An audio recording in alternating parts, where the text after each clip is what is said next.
আজকে আমাদের মন্দারমণিতে সেকেন্ড দিন। এখন আমরা হোটেলের নিচে যাচ্ছি, রেস্টুরেন্ট আছে ওখানে আমরা খেতে যাচ্ছি, ব্রেকফাস্ট করতে যাচ্ছি। সবাই রেডি হয়ে গেছে, আপনাদের সাথে পরে দেখা হবে। আমরা ব্রেকফাস্ট করে চলে এসেছি। তো আসার পর আমরা ডিসাইড করেছিলাম যে আমরা হয় পুলে নইলে সমুদ্রে চান করতে যাবো। বাট হুট করে এত বৃষ্টি পড়ছে যে এখন আমরা ঘরের মধ্যে বসে আছি, যে ডিসাইডই করতে পারছি না যে আমরা কোথায় যাবো, পুলে যাবো না সমুদ্রে যাবো। বাট আমাদের এই হোটেলের ব্যালকনি থেকে সি বিচটা সুন্দর দেখা যায়, তো আপনাদেরকে ভিউটা দেখাই।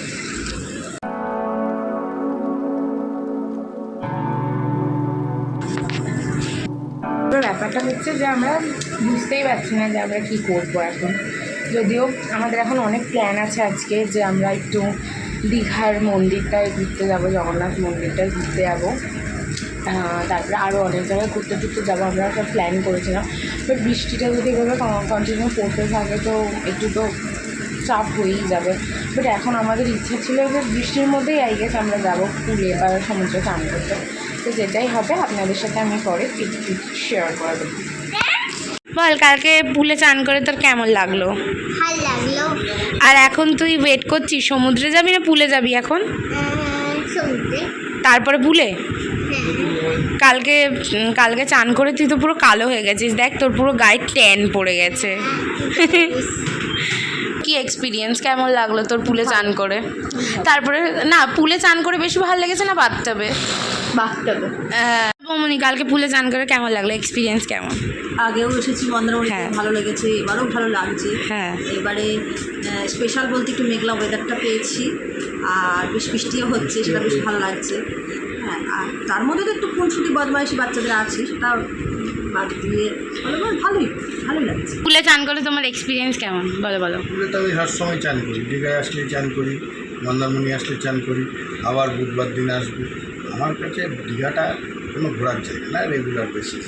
তাহলে বলো আমাদের সাথে এসে তোমার কেমন লাগছে? তোমাদের সঙ্গে এসে ভালো লাগলো, কিন্তু তোমরা সব এক রকম তোমাদের মুভমেন্ট। কেউ সমুদ্রে চান করবে, কেউ পুলে চান করবে, ঠিক আছে, কেউ বিছনায় ঘুমাবো, ঠিক আছে। তা ভালো, চলো এবার সমুদ্রে চলো চান করতে। চলো এবার চান করতে যাই আমরা সবাই। দাদা।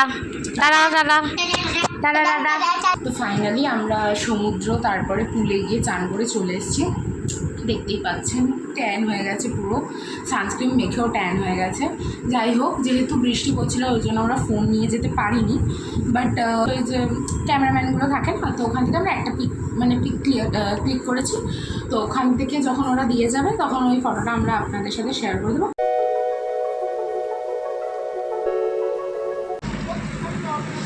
আমরা ঘুমিয়ে পড়েছিলাম কারণ বৃষ্টি হচ্ছিলো, তাই এখন বৃষ্টিটা কমে গেছে। তো আমরা সবাই ডিসাইড করেছি যে দীঘাতে যাবো, ঠিক আছে, দীঘার মন্দির, জগন্নাথ মন্দিরটায় যাবো। আর বৃষ্টিটা কমে গেছে তাই জন্য আমরা যাবো। ওই মন্দিরটায় গিয়ে আমরা সব যদি ভিডিও নেওয়া যায় তো নিলাম, নাহলে আমরা আপনাদেরকে ফটো দেখাবো। ফাইনালি আমরা রেডি হয়ে গেছি। এখন আমরা দীঘার মন্দিরে ঘুরতে যাচ্ছি। সবাই রেডি হয়ে গেছে। তো দেখি তখন রেডি হয়ে গেছে, পুকুর রেডি হয়ে গেছে, বৌমনি রেডি হয়ে গেছে।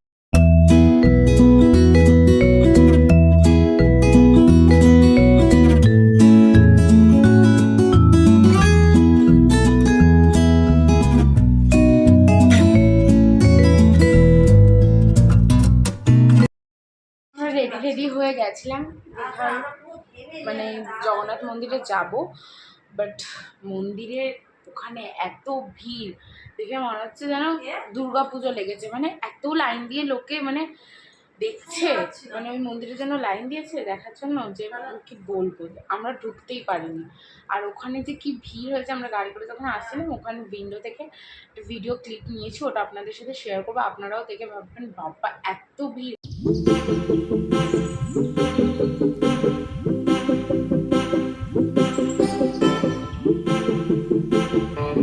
দীঘাতে এত ভিড় কোনোদিন আমি দেখিনি, এতবার আমি দীঘায় এসেছি কোনোবার দেখিনি, এইবার যা ভিড়। ভাগ্যিস আমরা দীঘাতে থাকিনি, আমরা মন্দারমণিতে থাকছি। থ্যাংক গড, যা ভিড়। আর আজকের ভিডিও এখানেই শেষ করছি। Thanks for watching. লাইক করবেন,